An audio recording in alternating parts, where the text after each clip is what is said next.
টানা 11 দিনের ভয়াবহ সংঘাতের পর অবশেষে থামল ইসরায়েল ইরান যুদ্ধ।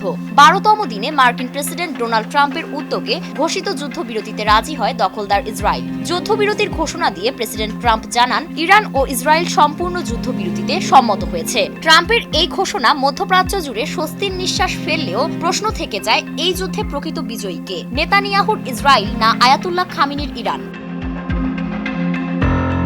যুদ্ধবিরতিতে সম্মত হয়ে ইসরায়েলের প্রধানমন্ত্রী বেনিয়ামিন নেতানিয়াহু দাবি করেছেন, তারা যুদ্ধের সব লক্ষ্য পূরণ করেছেন এবং এই যুদ্ধে বিজয়ী হয়েছে ইসরায়েল। কিন্তু সত্যিই কি তাই, নাকি এটি নেতানিয়াহুর আরেকটি রাজনৈতিক কৌশল? বিশ্লেষকরা বলছেন, কাগজে কলমে যতই নেতানিয়াহু বিজয় ঘোষণা করুক না কেন, যুদ্ধমাঠের বাস্তবতা বলছে সম্পূর্ণ ভিন্ন কথা।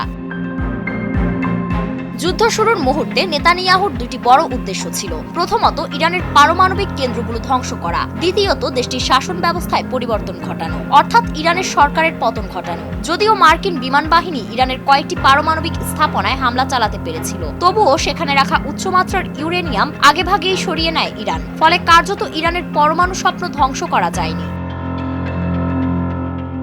অন্যদিকে ইরানের বিপ্লবী গার্ডের শীর্ষস্থানীয় কয়েকজন কর্মকর্তাকে হত্যা করে নেতানিয়াহু সরকার আশা করেছিল, এতে করে জনগণের মাঝে সরকার বিরোধী মনোভাব উস্কে উঠবে। কিন্তু বাস্তবে এর উল্টোটা ঘটেছে। ইরানি জনগণ একত্রিত হয়ে জাতীয় ঐক্য গড়ে তোলে। এমনকি যারা সরকার বিরোধী মনোভাব পোষণ করতেন, তারাও ইসরায়েলের হামলার প্রতিবাদে রাস্তায় নেমে আসেন। এই সময় প্রেসিডেন্ট মাসুদ পেজেশকিয়ান নিজেও রাস্তায় উপস্থিত থেকে জনগণকে সাহস জুগিয়েছেন।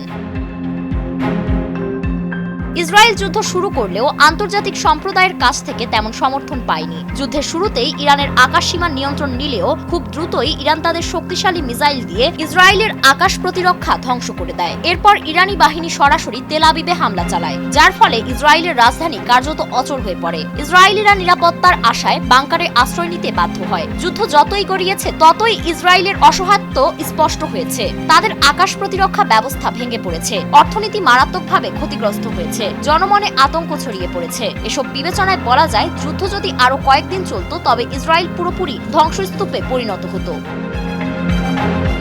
এমন পরিস্থিতিতেই কৌশলীভাবে এগিয়ে আসে যুক্তরাষ্ট্র। মার্কিন প্রেসিডেন্ট ট্রাম্প যুদ্ধবিরতির ঘোষণা দিয়ে ইসরায়েলকে রক্ষা করেন আরো বড় বিপর্যয় থেকে। অনেকেই বলছেন, এটি ছিল ইসরায়েলকে বাঁচানোর জন্য ট্রাম্পের মাস্টার স্ট্রোক। সার্বিক বিশ্লেষণে দেখা যাচ্ছে, নেতানিয়াহুর যুদ্ধ লক্ষ্য পূরণ হয়নি। ইরানের সরকার অটুট আছে, পারমাণবিক কর্মসূচিও পুরোপুরি ধ্বংস হয়নি। বরং এই যুদ্ধে ইরান নিজেদের সামরিক দক্ষতা, কৌশল ও জনগণের ঐক্যের মাধ্যমে প্রমাণ করেছে, তারা কোনো আগ্রাসনের সামনে মাথা নত করে না।